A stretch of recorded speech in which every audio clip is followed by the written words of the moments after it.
History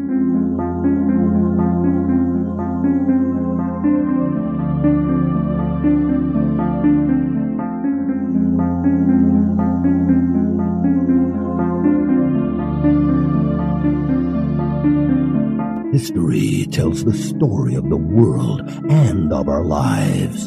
Sometimes that history goes bump in the night.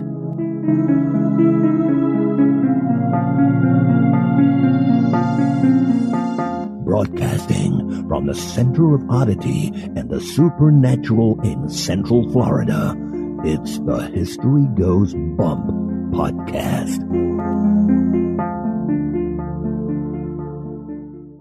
Hello, you spooktacular people. Welcome to History Goes Bump Redux. I am your host, Diane. And this is Kelly. Kelly, on this episode, we're winding back to one of the first episodes that History Goes Bump ever did, the history and haunting of dolls. Ooh. Dun, dun, dun. It's one of our most favorite things. Speak for yourself. For our executive producers, a couple months ago, I did a bonus cast about haunted ventriloquist dolls. Now, that is creepy. Extremely. So we're not going to be talking about ventriloquist dolls on this one. We also have covered Robert the Doll. He showed up in a moment in Oddity. We did a bonus episode for the executive producers about the Fort East Martello Museum, where Robert is hanging out. So if you want to hear the whole thing about the museum, you have to be an executive producer, but we are going to talk a little bit about Robert the Doll on this one. Are you ready to go back? I'm ready.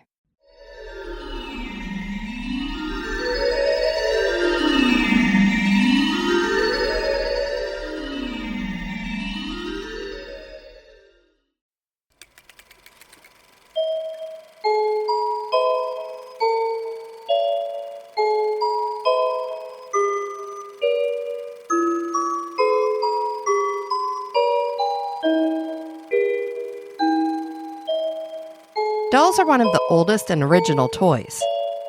Dolls have been used for more than just play, though. Sometimes they're used in religious rites, for magic, or education. The main characteristic of dolls is the fact that they are made to resemble human beings. Could some dolls carry more than just a resemblance to humans? Could some of them contain a soul or spirit? Join us as we explore a brief history of dolls and then share the tales of many dolls that seem to do more than just sit idly and stare blankly into space. The earliest dolls date back to 2000 BC and have been found in Egypt, but it's believed that dolls have been around since the dawn of human existence. Paddle dolls are these types of early dolls found in Egypt, and they were made from wood. Other early dolls were constructed from a variety of materials, including wood, clay, bone, ivory, leather, rags, soapstone, and wax. Dolls with articulated limbs have been found as early as 200 BC. Many of these early dolls could be dressed and undressed and were the fashions of the day. A girl would carry her doll throughout her young life in Roman and Greek society, and then when she decided to marry, she would dedicate her doll to a goddess. Various cultures have their own distinct dolls.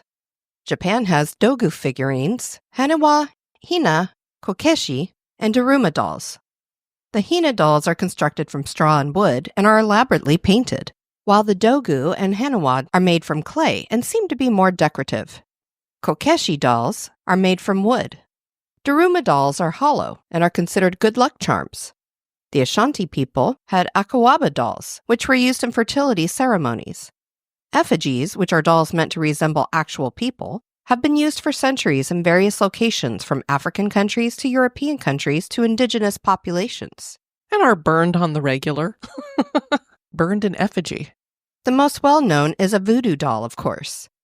The Hopi Indians called their dolls kachina dolls, and they were believed to harbor spirits of the gods and were fashioned to resemble the gods. Early North American dolls were apple dolls, which used dried apples for heads. How creepy would those have been? Eek. Cornhusk dolls were popular with Native Americans. Russia has the Matryoshka dolls, which are the nesting dolls we all know so well. Clay dolls were made in Germany starting in the 13th century, and by the 15th century, wood dolls had become more popular. It was in the 15th century that doll making became more popular in most European countries. Wood was dominant in doll making until the 19th century. It was after the Civil War that doll making became an industry in the United States. Other materials were soon introduced and combined with wood. Many of these dolls were constructed from papier-mâché with leather bodies and wooden legs. Eee. The ingredients used to make papier-mâché were closely guarded by manufacturers. Weird ingredients like eggshells and ash were sometimes used. English doll makers, Pirati, Montanari, and Meech, began using wax in the production of dolls. These were the most lifelike dolls, and glass was fashioned for eyes. Hair was individually applied to each doll, and they were dressed in the finest fashions. Over time, these dolls' heads would become cracked from expansion and contraction of the wax. It was at this same time that China dolls began to be made. Only the heads were made from China, and they were attached to bodies stuffed with straw or cotton. The finest dolls of the 1800s came out of France. Fine fashion dolls were produced by makers like François Gaultier, Jumeau, Romer, and Bru. Bodies were fashioned from papier-mâché, and ball joints were added for better articulation. The French were the first to make dolls that resembled babies and children. Up until this point, dolls were made to look like adults. Germany eclipsed the French doll makers by 1890 because they started cheap mass production. Germans made the heads from bisque and carved in the eyes. For those who do not know, both China and bisque refer to the use of porcelain as a material. Porcelain is made by firing different types of clay at temperatures above 2,000 degrees. During the 1800s, rag dolls gained in popularity as well, especially in America. Mothers could make these dolls for their girls. It was in New Jersey where celluloid was first used in doll making. This started after the Civil War and continued until 1950. The flammability of celluloid was its downfall. After World War II, plastics came into the mix. These dolls were very durable. Plastic soon was put aside for vinyl in the 1950s. Not only was it durable, but hair could be rooted into the head. And then you could brush it. Wasn't that so much fun? Rubber and foam rubber were also used, and most modern-day dolls are made using these types of materials. Dolls are as popular as ever, and some become all the rage, like Barbie, the Cabbage Patch dolls of the 1980s. Did you have one? I had several. I had one of the little preemies. It was very cute because it was smaller. My sister had a couple of Cabbage Patch dolls. And today's Bratz and American Girl dolls. Even boys get involved with dolls in the form of action figures, and of course some boys do like regular dolls too. Our nephew had an American, I guess you would call him, boy doll. One of the scariest movies about a doll that not only looks human, but is able to talk and move about is Chucky. Hi, I'm Chucky. Wanna play? Ooh. How many movies have they made of Chucky now? Oh, I know. 10, 12, I don't know. And he even has his own series. While we can sit back and watch such movies and think to ourselves that this is only Hollywood, is it possible that a doll could actually move about? Could a doll be almost real? Could spirits be just as comfortable in a doll body as they would be in a human body? When we tell you about the various haunted dolls that have been reported throughout the years, you just might find the movie Chucky all too real. It's contagious, isn't it? Laughing at people. Well, guess what, heads? Now the joke's on you! One of the creepiest places on the planet is the Island of the Dolls. The location is 17 miles outside of Mexico City, Mexico, and Mexicans call it Isla de las Muñecas. The area is separated by canals, and it is in one of these canals that a young girl supposedly drowned. A man named Don Julian Santana Barrera had come to live in the canals, and he had discovered the body. He found a doll near the body, so he nailed it to a tree. Don Julian was a hermit, but when he would venture out, he would collect discarded dolls. He began to decorate his island area with the dolls and doll parts. This was not because he really liked dolls. He apparently was being haunted by the spirit of the young girl who had drowned, and he thought placing the dolls around the island would appease her restless spirit.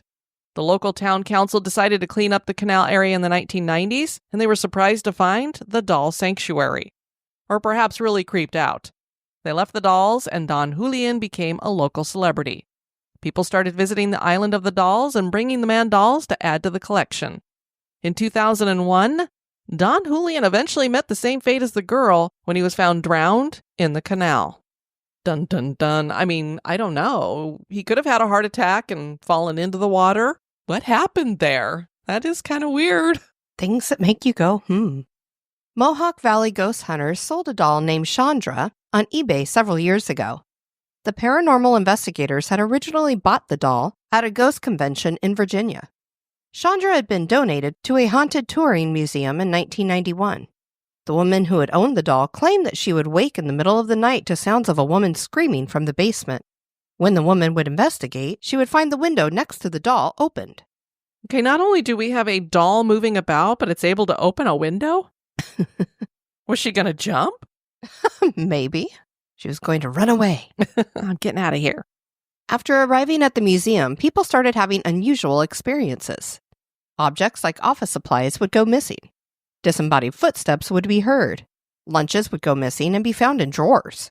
Where did my egg salad sandwich go? Oop, that would ruin it. Ew. The doll's trying to kill him with food poisoning. Speaking of food poisoning, a weird substance has been found on the doll and in places where she's been set. Again, egg salad. It could have been. Maybe she was just hungry and then she stashed it in the desk because she's like, oh crap, I'm going to get busted. After testing, the substance was found to be mostly of wood composition. Visitors to the museum claim that the doll moves. The ghost hunters claim that things have been weird for them too. They always found the doll on the floor, even though she was not somewhere where she could fall onto the floor. Once, a 2-year-old came out of the area where the doll was kept, carrying Chandra. The doll was not in reach of a 2-year-old. On another occasion, everybody heard a crash and they found the doll on the floor. A cold blast of air went by them as they entered. Someone snatched the doll up in the auction, and who knows what kinds of experiences they have had. A haunted doll named Christina was sold on eBay a few years ago, and the owner sent the buyer the following letter with the doll. Dear Shanna, Christina was originally purchased by myself at an antique store in Jefferson, Texas, and was given to my 6-year-old daughter who named her the lovely name Christina. I was never certain why, but I believed it was after my deceased grandmother, who she never knew. I do not know why I bought such a fine antiqued porcelain doll for such a young child, but I knew instinctively I was to do this, and in my life, the doll would stay. The doll was originally made in the late 1800s, and she was not cheap. An original doll from England, as I was told since her condition was so perfect at the time, cost me $500. The store I bought her in was called the Red Barn, and it's still there today. An old man waited on me I will never forget. He was very nice as he shuffled around, pointing at the doll with his nice silver-headed cane. He told me to notice that this doll was looking at me and wanted to go home with me. I said, oh, really? Maybe he was just a really good salesman. This doll right here wants you. See, look, it's got its eye on you. I told him she was nice, but I had a small child that would destroy her. He then looked me in the eye and said, lady, that doll is telling me it wants to live with you and will love your daughter until the day she dies, and she will be no trouble at all. I was taken back because the man was talking to me as if he could hear the doll telling him just what to say. So I bought her and did not quibble about the price because I knew the doll was worth much more. Or again, he might be a really good salesman. My daughter, Jasmine Elizabeth Croker, was only 6 years old at the time. Everyone asked me, why would I give my child such an expensive present? I said, it's not the price, it's the fact of the happy memories it will give me and her. And of course, Jasmine Elizabeth Croker fell in love with her at first sight. Christina lived with Jasmine day and night. I do mean lived. She had to sit on the toilet at bath time. She even went to preschool and a few years of kindergarten. Jasmine informed me one day that Christina told her that she was bored and would rather stay home. When Christina's right leg was broken accidentally by her best friend Connie Kay, Jasmine cried real tears all day for the terrible tragedy. It was just so devastating. And she flung herself about as I bandaged the nub that was left. I was told by my daughter, or should I say informed, that there had to be a professional funeral for the shattered leg. I was wondering why she didn't just put the leg back on. I didn't realize it had shattered. And Connie had to attend. No ifs, ands, or buts about it. Guess she had to see what you did. I was stunned, but I did what Jasmine asked. My husband built a little coffin out of an old cigar box that he cut to scale like a small pinch-toed coffin. Jasmine told us it was just like the one Christina envisioned. So we set to have the funeral, as I was told to put the shattered pieces in the freezer. Oh. You don't want that leg rotting, you know. Oh, my word. Jasmine called all her friends and all her family and told them to come dressed for the funeral, which was to be held the next day. She said it had to be buried right away because the next day was Sunday. And Christina not only was upset because she had one foot in the grave, but because if it was buried on a Sunday, the leg would go straight to hell. What? I mean, where is the kid even coming up with this? Maybe the doll really is telling her that. Jasmine carried Christina around as an invalid for many months that turned into a year or more. I constantly had to replace her bandage daily, as Jasmine told me Christina instructed her to tell me. I also had to check it out for infection and whatever other malady Christina told her for me to check. She also told me that Christina would wake her in the night complaining of phantom pains where her missing leg once was. At this point, I was beginning to think my kid just had a great imagination, because in the early 1980s, no one ever thought about a child's doll being really haunted. Jasmine once woke up screaming that the pain in Christina's leg felt like fire ants were eating it. So in the middle of the night, I went to the grave of the leg, and I saw that it was now a mound of fire ants. Oh my gosh. What the hell? I personally believed the doll was haunted from that point on. Then I had to find a way to take the doll away. So I came up with a plan and have kept her locked away since. I told my daughter that Christina had decided she wanted to see her mother and went to visit her friends and family back in England. Then I locked her away in an old trunk in my attic, where she's been since my daughter was 7. Her right leg is broken and buried in an unmarked grave in someone's backyard in Henderson, Texas. I have since moved to El Paso. I hope she does not haunt you too much and she has a new wonderful time with you to study. Sincerely, Mrs. D. Croker. Okay. Marie Ford, who lives in Washington, claims that she owns a haunted doll named Alice. Her grandmother had named the doll after her best friend who had died. The grandmother claimed that Alice's spirit resided in the doll, and perhaps it does. Marie says that the doll's eyes follow you wherever you go in the room. The doll's expression changes, and that she whispers in a ghostly voice when you press your ear to her porcelain lips. Marie claims to have caught EVPs from the doll saying, "I want to be left alone to suffer." And now a little break for a word about one of our sponsors.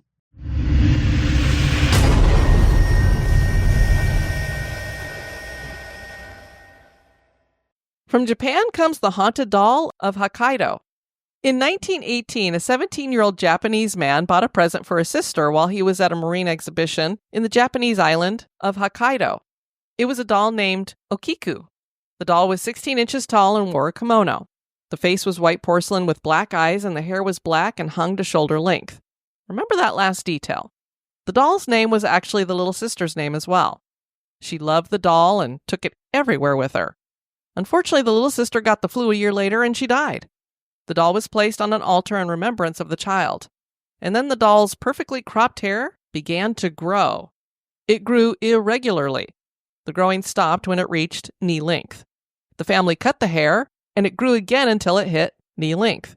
They decided that the little girl's spirit must be inside the doll. When the family moved, they took the doll to the Mannenji Temple, where it resides to this day. And yes, the priests have cut the doll's hair, and it did grow again. Then there is the Exorcist doll. This doll has no name, but it is believed that it was made in 1740. Reverend Thomas Blythe somehow became owner of the doll, and he started using it during exorcisms he would conduct on houses. The doll is thought to have been part of at least 68 exorcisms. It was used as a distraction, something for the evil spirit to play with. But did it perhaps become a place for a spirit to inhabit? The Reverend claimed that he sometimes felt the doll was looking at him. A photographer once snapped a picture of the doll and then took another picture several minutes later. In the second picture, the doll appears to be smiling. People who saw the plates claimed that the two images showed different expressions. In 1888, the doll was given to Cedric Argyle of London. The doll then made its way to a dime store where it became an attraction, and people would take pictures of the doll to see if they could capture changing expressions. The doll then ended up in the Museum of Curios in Cornwall until 2007. The doll is now privately owned. This one was nearby, Kelly. A woman found this next doll at a resort in Clearwater, Florida. She unfortunately did not share the name of the establishment, but it dates from the late 1800s and is supposed to be haunted according to a security guard she asked.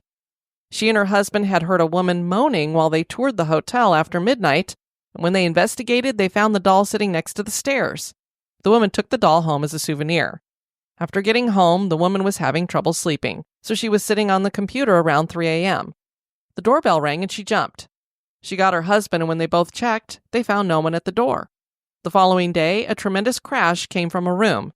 When the couple investigated, they found nothing amiss. The woman auctioned the doll off on eBay. So the doll was busy ringing doorbells in the middle of the night and Thrashing around. It's so weird. What would make a crashing sound? And you find nothing. A doll named Joliet had haunted a family for several generations. A woman named Anna claims that her great-grandmother was given the doll by a vengeful friend who had cursed the doll. When the great-grandmother gave birth to a boy, the child died 3 days later. Each generation of girls would give birth to a boy and a girl, but the boys always died on day 3. The doll continued to be handed down through the generations. People claim to hear inhuman screams coming from the doll and baby cries. Could this be the cries of the deceased baby boys? This doll I've gotten to see in person. Ruby's a porcelain doll with a penchant for moving around from place to place. She's owned by the Newkirk Museum of the Paranormal. At the time I saw it, it was the Traveling Museum of the Paranormal and the Occult, I believe, if I remember correctly, that's owned by Greg and Dana Newkirk. She comes from mysterious origins, but she's believed to be over 80 years old. The original owner of the doll passed away from tuberculosis, and the family believed her spirit attached to the doll after her death. Future owners suspected it was the cause of children getting chronic illnesses. Visitors often report experiencing an overwhelming feeling of sorrow radiating from Ruby, and they used to keep her on a live cam. You could watch and see if she would move. They've done EVP sessions with her and gotten her to talk. It's an interesting little doll. There is a doll named Letta, which is short for Letta Me Out. That name really says it all. There's clearly something inside the doll that wants to get out. The story here claims that the doll is over 200 years old. It is made from wood and has real human hair. It was discovered beneath a house in Wagga Wagga, Australia in 1972 by a man named Kerry Walton while he was looking for old bottles. Walton told the Warwick Daily News, "I reckon he walks in the nighttime. We came in here as a new house, and I've never heard so many strange things in my life." Walton claims to have found scuff marks on the floor, and objects in the house have been moved around. And people claim the doll has said, "Let me out," several times. It's got its own Instagram page. The doll is in remarkable condition for being 200 years old, which makes us think that maybe it isn't that old. Kelly, it's got over 1,700 followers. Good grief. Now I want you to look at this doll. It is creepy as hell. Oh, that's adorable. What in the... Yeah, it almost looks like it's supposed to be colonial. It's dressed kind of in a colonial outfit. And I believe it looks like an old woman. Actually, it looks like, you know what it looks like? Mama from Psycho, his mother. Oh, you're right. Yeah, she's kind of got Totally the does. same face, and then the way her hair's done in the back with a bow. But I think it's supposed to be a man with his hair back in a ponytail because it's in male clothing. But wow, is it creepy looking. You guys have got to go over to Instagram, and it's just letting me out. Lily is a doll that resides at Zach Bagans' Haunted Museum. The doll was apparently made during the 1800s in Germany and features real human hair. The story goes that she was discovered by an antiques dealer, and rather than put it in a shop for sale, the dealer took her home. The dealer then claimed that he began having recurring nightmares about a little girl who had a very bad accident. He decided to get rid of the doll by selling her. No one seemed to want to buy the doll, and one day a customer came in with their young daughter, and that child seemed to speak to the doll for 3 hours. I don't know how you can get a child to do anything for 3 hours, much less talk to a doll. They must have just stood there watching the kid. The child seemed to be talking to another child. The child told the dealer that the doll's name was Lily, and she'd been subjected to extreme violence. When Zach acquired the doll, he claimed it radiated an immense amount of energy. If any of you have been to the museum and seen Lily, let us know. Now, could Elmo be haunted? Not Elmo. Come on. For the Bowman family, he certainly was haunted. The Bowmans bought their 2-year-old toddler, James, an Elmo Knows Your Name doll. This was a talking doll that could repeat a child's name. That's fun, not creepy. I don't know. That's up to your perspective. But when the doll adds the word kill in front of the child's name, that gets creepy. What? This all started after the family changed Elmo's batteries for the first time.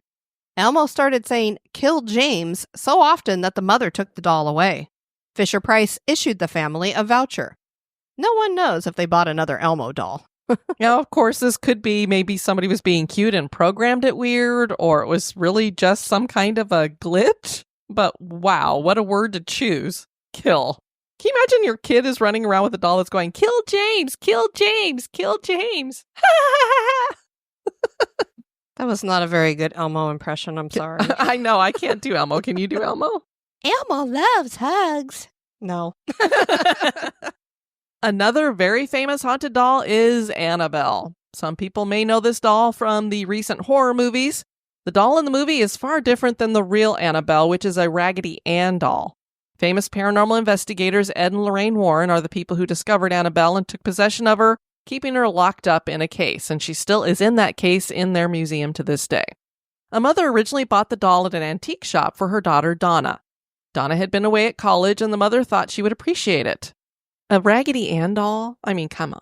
For a college-age girl? But apparently Donna loved it and put the doll on her bed. Donna and her roommate began to notice that the doll seemed to change positions. At first, the changes were subtle, but over time, there was no mistaking that the doll was moving on its own.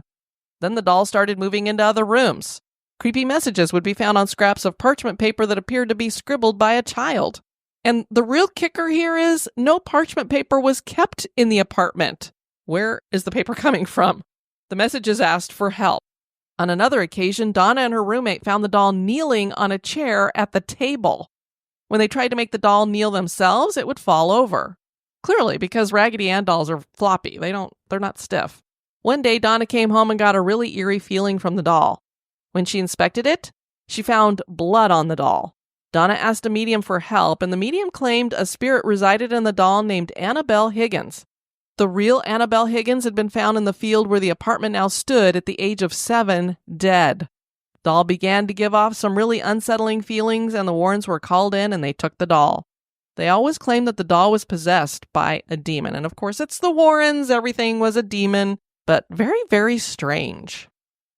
At the Fort East Martello Museum, in casement number 5, is Robert the doll. As Diane said, we did a bonus cast on Robert after visiting him. It's number 269 for those wanting to hear about the entire museum, where he is currently housed. Because the whole museum has stuff going on in it. Robert Eugene Otto, who went by Gene, was given a doll in 1906. There are 2 stories.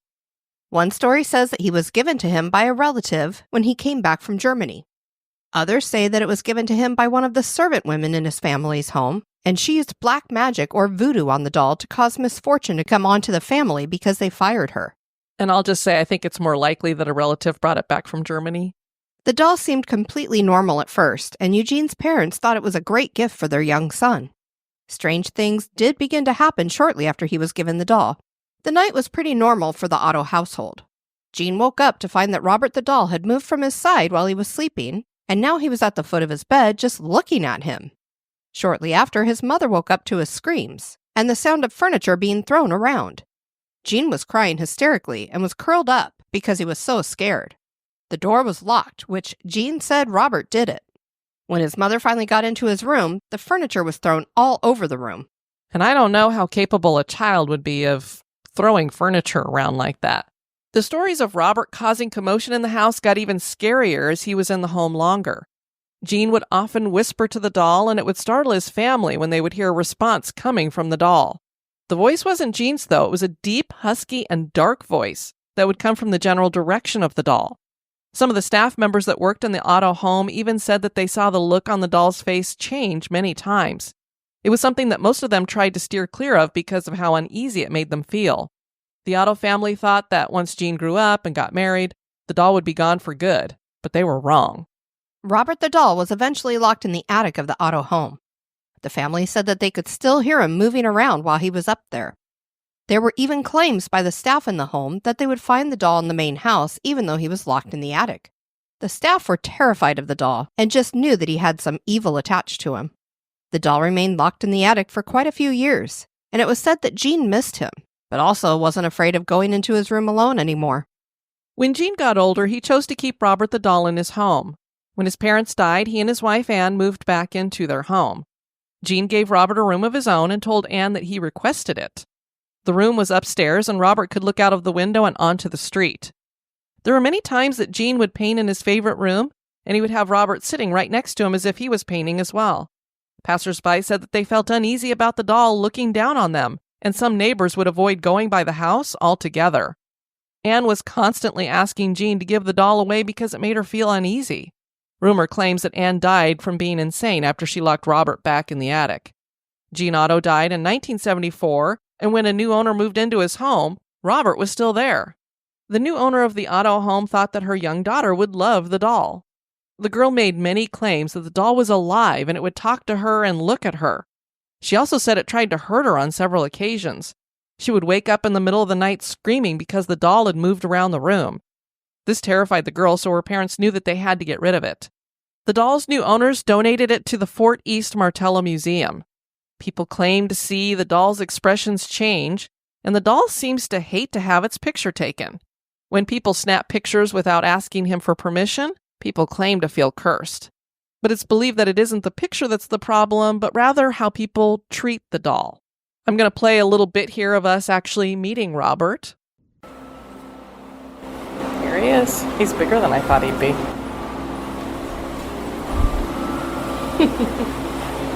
Oh, he's way bigger than I thought he'd be. Robert. And Leo the lion. You're a big guy. We thought you were a lot smaller than that. I had no idea. Big guy. Oh, George W. Bush sent him a letter. Oh, the poor lion has lost his mane. I like his outfit. Looks like a sailor.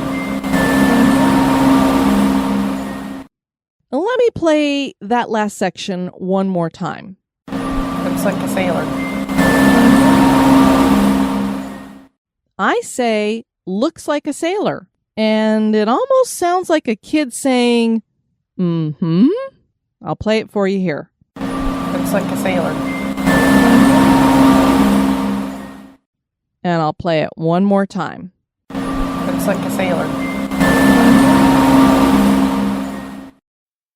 What did you think of Robert? I mean, he is pretty creepy looking.